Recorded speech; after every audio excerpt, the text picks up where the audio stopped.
In this video basically we'll discuss about your transposable elements. ठीक है, देखो transposable elements हम बैक्टीरिया में भी पढ़ेंगे, आपका मेज में भी होता है, ड्रोसोफिला के अंदर भी होते हैं, ह्यूमंस में भी होते हैं। ठीक है, तो अलग अलग टाइप के हमने ट्रांसपोजेबल एलिमेंट्स को आपके स्टडी करना है। ठीक है, देखो सबसे पहले उसने यहाँ पर क्या मेंशन किया है कि transposable elements move with in genomes and may create mutations. ठीक है, एक ना हमारे दिमाग में हमेशा एक चीज रहती है, म्यूटेशन का मतलब डीएनए के न्यूक्लियोटाइड में चेंज होना।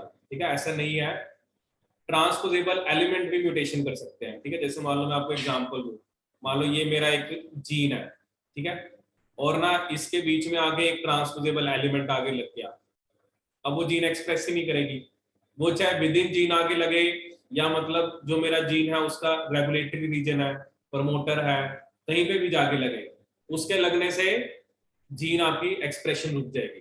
ठीक है ना, so that is also mutation. ठीक है, तो ट्रांसपोजेबल एलिमेंट्स भी म्यूटेशन करते हैं, क्योंकि हम क्या कहते हैं, कोई जीन म्यूटेट होती है तो हम कहते हैं उसका सीक्वेंस चेंज हो गया या मतलब प्रोटीन नहीं बन रहा, वही होता है ना, बेसिकली उसकी एक्सप्रेशन होती है। तो जैसे ये ट्रांसपोजेबल एलिमेंट्स था, अगर ये जीन के बीच में जाके लगा तो अब पता नहीं ना ये, क्योंकि यहाँ से मेरा एमआरएनए तो बनना स्टार्ट हो गया, लेकिन जहां पर वो ट्रांसपोजेबल एलिमेंट है, अब पता नहीं आगे मेरा आगे जो ट्रांसक्रिप्शन है वो होगी या नहीं होगी। या दूसरा ये, अगर वो प्रमोटर रीजन में जाके लग गया, जैसे उसने मेरे जो रेगुलेटरी रीजन है, प्रमोटर रीजन को ही खराब कर दिया, तो अभी जीन एक्सप्रेस नहीं करेगी। ठीक है, तो इसी के बारे में पढ़ेंगे यहाँ पर।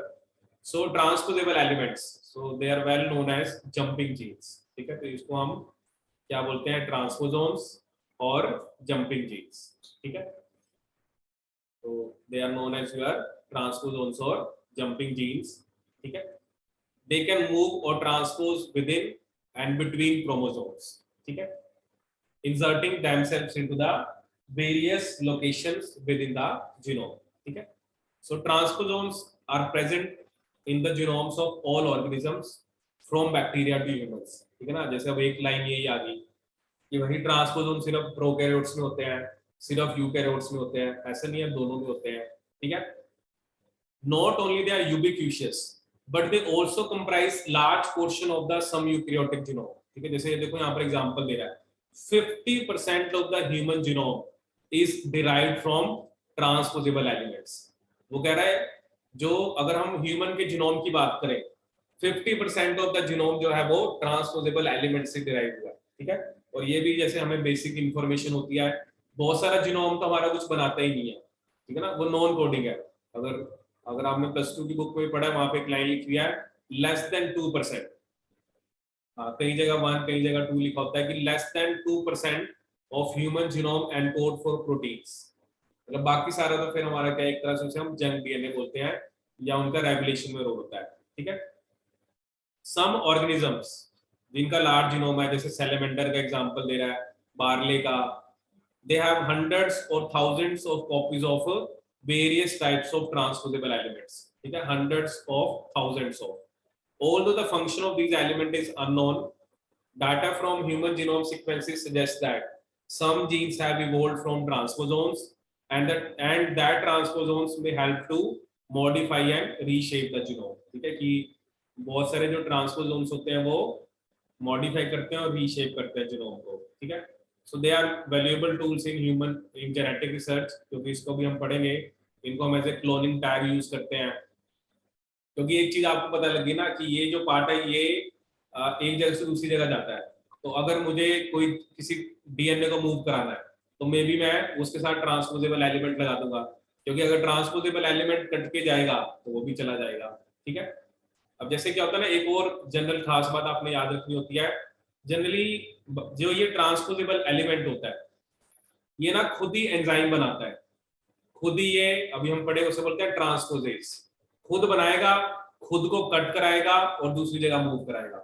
तो जनरली ये ट्रांसपोजेबल जो एलिमेंट्स होते हैं ये बेसिकली दे सिंथेसाइज ट्रांसपोजेस, जो कि इनको कट कराएगा और दूसरी जगह लेके जाएगा। ठीक है, वो भी हम डिस्कस करेंगे। ठीक है, सो इन दिस सेक्शन हम यही पढ़ेंगे कि ट्रांसपोजेबल जो एलिमेंट्स है वो नेचुरल म्यूटाजेंस है, that is naturally occurring mutagens, because when they are moving from one part of the genome to the another genome, they are they have a capacity to disrupt your genes, ठीक है, they can cause mutations as well as they create chromosomal damage such as double strand breaks, ठीक है, तो ये सब ट्रांसपोजोन कर सकते हैं, ठीक है।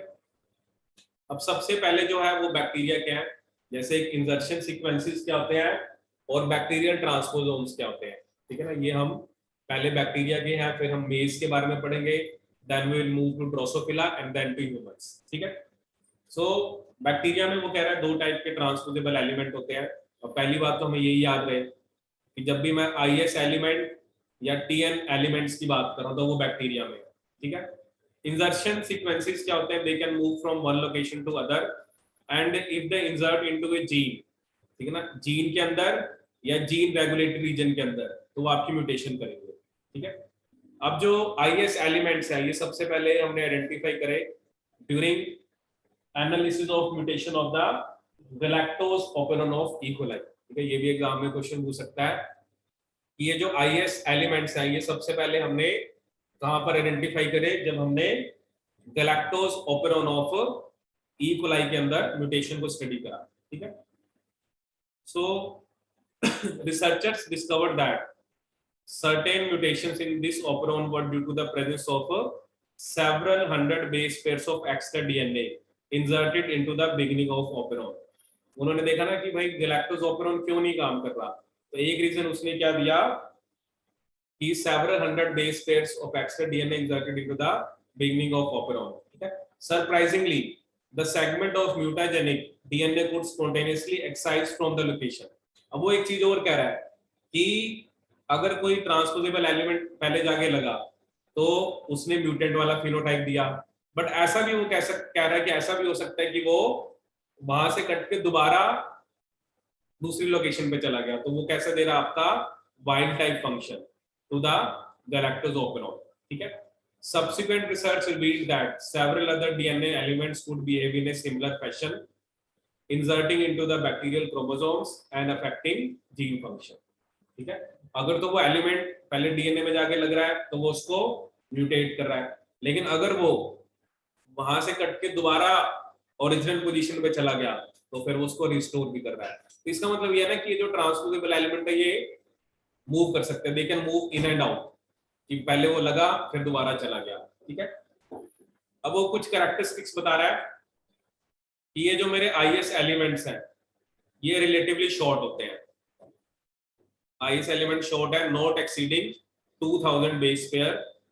The first insertion sequence to be characterized in E. coli, उसका नाम IS1 दिया, उसमें 800 base pair थे, फिर और डिस्कवर हुए 2, 3, 4, 5 and they have given us a range 1250 to 1400, ठीक है। They are present in multiple copies in bacterial genome, ठीक है। जैसे यहाँ पर ये तो चलो कुछ डाटा सही है, मतलब इतना आपको याद करने की जरूरत नहीं, जैसे बता रहा है 5 to 8 कॉपीज IS1 की होती हैं, 5 कॉपीज IS2 IS3 की होती हैं, as well as copies of IS elements on plasmid. Bacteria के अंदर एक F फैक्टर होता है, तो वो कह रहा है वहां पर भी IS एलिमेंट आपके प्रेजेंट हो सकते हैं, ठीक है। अब ना फीचर्स की बात करते हैं कि क्या फीचर्स है। देखो मैंने आपको ये पहले एक बात बताई, मतलब ये कुछ ऐसे एलिमेंट्स होते हैं खुद ही एंजाइम बनाते हैं और खुद को कट कराते हैं, ठीक है ना। जनरली ये ना हमेशा एक चीज याद रखना, क्योंकि पहली चीज ये आती है ना कि वो जो ट्रांसपोजेज है वो कहाँ से आ रहा है, ठीक है ना। अगर वो खुद नहीं बना रहा तो कोई दूसरा बनाएगा, क्योंकि ये बात था कि कट कराने के लिए आपको चाहिए, ठीक है। तो अभी यहाँ पर देखो 2 फीचर लिखे हैं, क्योंकि एक अपना ट्रांसपोजेज ये खुद बनाता है, ठीक है, और ये एंजाइम कट करता है क्रोमोसोमल डीएनए के ऊपर, ठीक है। Secondly the ends of IS element उनमें इन्वर्टेड टर्मिनल रिपीट्स होते हैं, ठीक है। ये अभी हम पढ़ेंगे ITRs क्या होते हैं, क्योंकि मतलब ये सेम न्यूक्लियोटाइड सीक्वेंस होता है बट ये they are oriented in opposite direction, ठीक है। जैसे आप यहाँ पे देख सकते हो, if you can have look at this diagram, जैसे ये तो सीक्वेंस है इंटरनल, ये इंसर्शन सीक्वेंस है, इसमें यहाँ पे देख रहे हो ATCCG, यहाँ पे CGG80 ITRs होते हैं, इधर भी, क्योंकि ये ITRs ही वो साइट सर्व करते हैं जहाँ पे ट्रांसपोजेज कट करेगा, तो ITRs होने जरूरी है, ठीक ना। जैसे हम जनरली वैसे ही पढ़ते हैं, जैसे रिस्ट्रिक्शन जो एंडोन्यूक्लियस होते हैं वो भी एक स्पेसिफिक सीक्वेंस को रिकॉग्नाइज करते हैं, ठीक है। तो यहाँ पर उसने एक लाइन क्या लिखी कि ITRs consist of few nucleotides, ITRs में 20 to 40 न्यूक्लियोटाइड पेयर्स होते हैं, and they are essential for transposition and act as recognition site for the binding of transposase. क्योंकि ट्रांसपोजेज को ये जो ITRs है ये हेल्प कर रहे हैं कि ट्रांसपोजेज वहां पे आके बाइंड करे और कट करे। तो दो फीचर क्या हुए, एक तो ट्रांसपोजेज ये खुद बना रहा है, और दूसरा क्या है, इसमें ITRs है। और ITRs आर बेसिकली वो सीक्वेंसेस हैं जहां पे ट्रांसपोजेज को पता लग रहा है कि भाई मैंने यहाँ जाके बाइंड करना है फिर कट करना है, ठीक है। फिर दूसरे जो एलिमेंट्स हैं जिन्हें बोलते हैं TN एलिमेंट्स, बैक्टीरियल ट्रांसपोजोन, ये IS एलिमेंट से बड़े हैं, ठीक है। इनके अंदर प्रोटीन कोडिंग जीन्स होती हैं that are unrelated to their transposition, ठीक है ना। तो यहाँ पर उसने एक लाइन क्या लिखी, they have protein coding genes that are unrelated to their transposition, ठीक है। Some TN elements such as TN10, उसके अंदर एक ड्रग रेजिस्टेंस जीन होती है, ठीक है। और उसमें फिर वो कह रहे हैं 2 IS एलिमेंट होते हैं अपोजिट ओरिएंटेशन में, ठीक है ना। अब देखो ना, ये जो एलिमेंट है ड्रग रेजिस्टेंस जीन और उसके दोनों अराउंड IS एलिमेंट जो हमने पहले पढ़े हैं, ठीक है। द IS एलिमेंट ट्रांसपोजेज एंजाइम बनाएंगे। अब देखो इसमें TN एलिमेंट नहीं बना रहा, जो IS एलिमेंट है वो ट्रांसपोजेज बना रहा है जो कि ट्रांसपोजिशन कराएगा, ठीक है। Other types of TN element जैसे TN3 है, उसमें इन्वर्टेड रिपीट सीक्वेंसेस होते हैं and encode their transposase enzyme from a transposase gene located in the middle of TN element. तो जो TN3 है उसके पास अपना ट्रांसपोजेज एंजाइम है, वो खुद ही बना रहा है, लेकिन जो TN10 है उसका ट्रांसपोजेज कौन बना रहा है, आपका IS सीक्वेंसेस जो हमने पहले पढ़े, ठीक है। Like IS elements, TN elements are basically ये भी किसमें मिलते हैं, आपके क्रोमोसोम्स के ऊपर भी और प्लाज्मिड के ऊपर भी, वो भी हमने कहा दोनों पे होते हैं, ठीक है। And can cause mutation if they insert into the genes और जीन रेगुलेटरी रीजन, ठीक है। दोनों एलिमेंट आपको दोनों जगह पे मिलेंगे। TN elements are currently of interest क्योंकि ये मल्टीपल ड्रग रेजिस्टेंस इंट्रोड्यूस कर सकते हैं, क्योंकि इनके अंदर ड्रग रेजिस्टेंस जीन होती है। इन प्लाज्मिड्स को हम R फैक्टर्स बोलते हैं। They may contain TL elements conferring simultaneous resistance to heavy metals, antibiotics and other drugs, and these elements can move from plasmids onto bacterial chromosomes and can spread multiple drug resistance between different strains of bacteria। जैसे एक bacteria से दूसरे bacteria में plasmid गया, क्योंकि plasmid जो है वो एक बैक्टीरिया से दूसरे बैक्टीरिया में गया और उस प्लाज्मिड से वो जीन जो है वो बैक्टीरिया में चलेगी, ठीक है ना। जैसे मान लो आपको मैंने कहा ये दो बैक्टीरिया, एक बैक्टीरिया ये है दूसरा ये है, ठीक है। इसके पास प्लाज्मिड है और उस प्लाज्मिड पे ड्रग रेजिस्टेंस जीन है, तो ये प्लाज्मिड यहाँ पे गया और इस प्लाज्मिड ने क्या करा कि जो इसका क्रोमोसोमल DNA था उसमें ड्रग रेजिस्टेंस वाली जीन डाल दी। तो ये वाली जो बैक्टीरिया था पहले ये ड्रग रेजिस्टेंस नहीं था क्योंकि इसके पास वो जीन नहीं थी, लेकिन प्लाज्मिड जो R फैक्टर है वो एक बैक्टीरिया से दूसरे में आया और उसकी जो प्लाज्मिड उसकी जो एंटीबायोटिक रेजिस्टेंस वाली जीन है वो किस में जाके लग गई, बैक्टीरिया के जीनोम में, जो न्यूक्लियर जीनोम था उसका न्यूक्लियोइड था उसमें लगने की वजह से अब वो भी क्या हो गया आपका resistant. So the next in this we have that is ACDS system। AC stands for activator, DS stands for dissociation, ठीक है। About 20 years before the discovery of transposons in bacteria, मतलब बैक्टीरिया से डिस्कवरी, बैक्टीरिया में ट्रांसपोजोन की discovery से 20 साल पहले ही Barbara मैकलिंटॉक ने मेज के अंदर ये डिस्कवर किए थे। She did this by analyzing the genetic behavior of two mutations, DS and activator, expressed in either endosperm or alluron layer। ये जो एंडोस्पर्म होता है ट्रिप्लॉइड होता है 3N, ठीक है। She then correlated her genetic observation with cytological examinations of the maize chromosomes, ठीक है।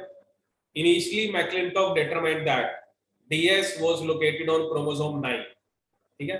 लेकिन उसने कहा if AC was also present in the genome, it induced breakage at a point on the chromosome adjacent to its own location। अगर वो कह रहा है AC भी है, अगर AC भी है तो फिर वो, क्योंकि AC जो है वो ट्रांसपोजेज बनाता है और वो DS की क्या कराता है, आपकी ट्रांसपोजिशन, ठीक है। If chromosome breakage occur in somatic cells during their development, progeny cells often lost part of broken chromosome, ठीक है, और उसके कारण फिर फिनोटाइपिक इफेक्ट देखने को मिलते हैं, ठीक है। Subsequent analysis suggested to McClintock that both DS and AC elements sometimes move to the new chromosomal location. कहते हैं दोनों के दोनों जो है वो न्यू क्रोमोसोमल आपके लोकेशन पे चले जाते हैं, ठीक है। While DS moved only if AC was also present, ठीक है, बट AC जो था वो ऑटोनोमस। अब ये लाइन इंपॉर्टेंट है क्योंकि AC खुद ट्रांसपोजेज बनाता है, वो खुद की मूवमेंट करा सकता है, लेकिन जो DS है वो तभी मूव करेगा जब AC भी प्रेजेंट होगा, ठीक है। So that it might cause chromosome breakage or might inhibit expression of certain gene. In cells in which DS caused a gene mutation, DS might move again. अब वही चीज है मैंने आपको बताया इन एंड आउट, कि DS पहले तो जीन के बीच में जाके लग गया, ठीक है, ये अभी हम डायग्राम से देखेंगे, और जब वो दोबारा वहां से कट गया तो फिर दोबारा वाइट है, ठीक है। देखो यहाँ पर डायग्राम से बेटर आपको चीजें क्लियर होंगी। In absence of AC, DS is not transposable, ठीक है, ठीक है, ये बात क्लियर होनी चाहिए। दूसरी बात क्या, अगर AC प्रेजेंट है तो DC की DS की मूवमेंट होती है, ठीक है, और दोनों की भी हो सकती है क्योंकि AC अपनी मूवमेंट को खुद करा ही सकता है क्योंकि वो ट्रांसपोजेज बनाता है। ये यहां से कटा और वाइल्ड के अंदर जाके लग गया, chromosome breaks and fragment is lost, ठीक है। और W की एक्सप्रेशन क्यों नहीं हो पा रही, क्योंकि उसमें DS जाके लग गया। और एक चीज उसने और क्या बताई, मूव इनटू एंड आउट। जब DS जाके लगता है तो एक्सप्रेशन खत्म हो जाती है, जब वो उससे आउट आ जाता है तो फिर एक्सप्रेशन दिखाने लग जाता है, ठीक है। तो मतलब W वो एक जीन शो कर रहा है जो वाइल्ड टाइप फिनोटाइप देती है, ठीक है। तो बहुत सारे AC DS एलिमेंट्स एनालाइज हुए हैं, उनके बीच में रिलेशनशिप बताया है। The first DS element studied, जिसका क्या नाम बता रहा है वो आपका DS9, ठीक है, क्या नाम बताया उसने आपका DS9, ठीक है, is nearly identical to AC except for one 94 base pair deletion within the transposase gene। मतलब AC DS में बहुत सिमिलैरिटी है, फर्क सिर्फ क्या है कि DS जो है उसको ट्रांसपोजेज नहीं बना सकता, ठीक है, जो DS है वो ट्रांसपोजेज नहीं बना सकता क्योंकि उसमें उस जीन में प्रॉब्लम है। A deletion of part of the transposase gene in the DS9 explain its dependence on the AC element for transposition। और भी बहुत सारे एलिमेंट्स डिस्कवर हुए हैं और उनके अंदर तो हमने इवन लार्जर म्यूटेशन देखी है, ठीक है, even we have seen the larger mutation, ठीक है। And in each case however the ITRs are retain, जो ITRs होते हैं जो इन्वर्टेड टर्म रिपीट्स हैं वो आपके रिटेन रहते हैं, ठीक है। And one thing they have said कि although the significance was not fully appreciated following our initial observation, but बाद में जब मॉलिक्यूलर एनालिसिस से इसको बेसिकली वेरीफाई किया गया, she was awarded with Nobel prize in the year 1983, ठीक है। So this is one of the major discoveries in the field of physiology और मेडिसिन, ठीक है। फिर नेक्स्ट है कोपिया एंड पी एलिमेंट्स, ठीक है। वो कह रहा है कि ड्रोसोफिला के अंदर भी हमने more than 30 families we have seen, each of which is present in 20 to 50 copies, ठीक है। Together these families constitute about 5% of Drosophila genome, ठीक है। जैसे कोपी एलिमेंट, हम पी एलिमेंट की बात करेंगे, and over half of the middle repetitive DNA of this organism, ठीक है। One study suggested that 50% of all visible mutations in Drosophila they are because of insertion of transposons। जैसे Drosophila का में आई colour या जितने भी उसके फीचर्स होते हैं ना, उसमें जो म्यूटेशन ज्यादातर देखने को मिलती है that is because of transposition, ठीक है। सो यहाँ पर हम अभी दो एलिमेंट की बात करेंगे, कोपिया और एक पी एलिमेंट। तो बता रहा है 1975 में ये साइंटिस्ट का नाम है David Hogness, David Finnegan, Gerald Rubin and Michael Young. So उन्होंने जो डिस्कवर करा दैट वाज कोपिया। तो इसका नाम कहाँ से आया, that is copious amount of RNA, ठीक है। तो ये they are present in 10 to 100 copies in the genome of Drosophila, ठीक है, क्योंकि वो क्या बता रहा है, इससे copious amount of RNA बनता है, ठीक है। Mapping studies show that they are transposable to different chromosomal location and are dispersed throughout the genome, ठीक है। वो हमें थोड़ा सा कॉपी एलिमेंट के बारे में बता रहा है कि उसमें 5000 to 8000 बेस पेयर होते हैं। इसमें डायरेक्ट टर्मिनल रिपीट होता है जिसमें 267 बेस पेयर होते हैं। ये इन्होंने यहाँ पे डायग्राम में शो कर रखा है आपका, that is your copy element, this is copia. तो इसमें बता रहा है कि डीटीआरस होते हैं और डीटीआरस के अंदर भी आपका आईटीआर जो कि 17 बेस पेयर का होता है। कितने बेस पेयर का होता है? 17। और क्या इसके बारे में बता रहा है कि ये the short ITR sequences they are characteristic of copy elements, the DTR sequences are found in other transposons in other organisms. ये जो डीटीआर होते हैं ये बाकियों में भी आपको देखने को मिलते हैं। ठीक है, insertion of copia is dependent on the presence of ITR sequences. देखो भाई यार, देखो आपको किसी चीज को कट करना है तो वहां पे कोई ना कोई ऐसे सीक्वेंस होना चाहिए जहां पर पहले जाके ट्रांसपोजेस लगे। जैसे यहाँ पर भी अब क्या कर रहा है कि वो आईटीआर सीक्वेंसेस पे डिपेंडेंट है। ठीक है, and seems to occur preferentially at specific target sites in the genome. ठीक है, the copia like elements demonstrate regulatory effect at the point of their insertion in chromosome। कुछ म्यूटेशंस के example दिए जैसे eye colour, segment formation, they are due to the copia insertion. For example, eye color mutation white apricot is caused by allele of white gene which contain copy element within gene। मतलब वो कह रहा है ना Drosophila में जो आपको अलग अलग फिनोटाइप्स देखने को मिल रहे हैं ना, कि एक वाइल्ड टाइप है, एक म्यूटेटेड है, जैसे आई का कलर अलग देखने को मिल रहा है या कुछ और फीचर अलग देखने को मिल रहे हैं, तो उसका मेन रीजन यहाँ पर क्या है आपका, that is these basically are transposable elements. ठीक है, ऐसे ही perhaps the most significant Drosophila transposable elements are P element. ठीक है ना, ये भी एग्जाम में क्वेश्चन आ जाता है। एक फिनोमेना होता है हाइब्रिड डिसजेनेसिस, उसके लिए पी एलिमेंट्स रिस्पॉन्सिबल होते हैं। ठीक है ना, उसके कारण क्या होता है, एक तो उनमें स्टेबिलिटी आ जाती है, elevated mutation rate, chromosomal rearrangement in the offspring of crosses between certain strains of fruit fly. ठीक है ना, हाइब्रिड डिसजेनेसिस में क्या होता है, it is due to the high rate of P element transposition. ठीक है, इन विच ट्रांसपोसोम्स इंसर्ट, मतलब जीन इंसर्ट्स इनटू और नियर जीन्स। ठीक है, देयरफॉर कॉजिंग म्यूटेशंस। वो पी एलिमेंट की रेंज बता रहा है 0.5 to 2.9 kb, इसमें भी 31 बेस पेयर आईटीआर होते हैं। ठीक है, अब इसमें एक चीज पता है क्या है, अगर तो फुल लेंथ पी एलिमेंट है वो ना दो प्रोटीन बनाता है, एक होता है ट्रांसपोजेस जो कि ट्रांसपोजिशन के लिए चाहिए, और दूसरा होता है रिप्रेसर जो कि ट्रांसपोजिशन को इनहिबिट करता है। ठीक है, अब वो कह रहा है transposase gene is expressed only in the germ line accounting for the tissue specificity of P element transposition. अब यहाँ मेन लाइन क्या है, अगर उसमें फुल लेंथ पी एलिमेंट है तो उनमें ट्रांसपोजिशन नहीं होगी। जैसे अगर पी एलिमेंट है ना, अगर पूरा का पूरा है, क्योंकि उसमें ट्रांसपोजेस वाली जीन भी है और रिप्रेसर वाली भी है, तो ट्रांसपोजेस तो कराना चाहता है ट्रांसपोजिशन, लेकिन जो रिप्रेसर होगा वो बेसिकली पी एलिमेंट की ट्रांसपोजिशन नहीं कराएगा। मतलब कहने का मतलब क्या, अगर तो फुल लेंथ पी एलिमेंट है उस केस में ट्रांसपोजिशन नहीं होती है। फुल लेंथ दो एंजाइम बनाएगा जो कि मैंने आपको बताया, एक तो आपका ट्रांसपोजेस और एक आपका रिप्रेसर। ठीक है, हाँ अगर तो मान लो फुल लेंथ नहीं है, मान लो थोड़ा सा है जिसमें सिर्फ ट्रांसपोजेस बन रहा है, उस केस में आपकी ट्रांसपोजिशन होगी। ठीक है, और एक लाइन यहाँ पर इसने क्या लिखी, म्यूटेशंस कैन अराइज,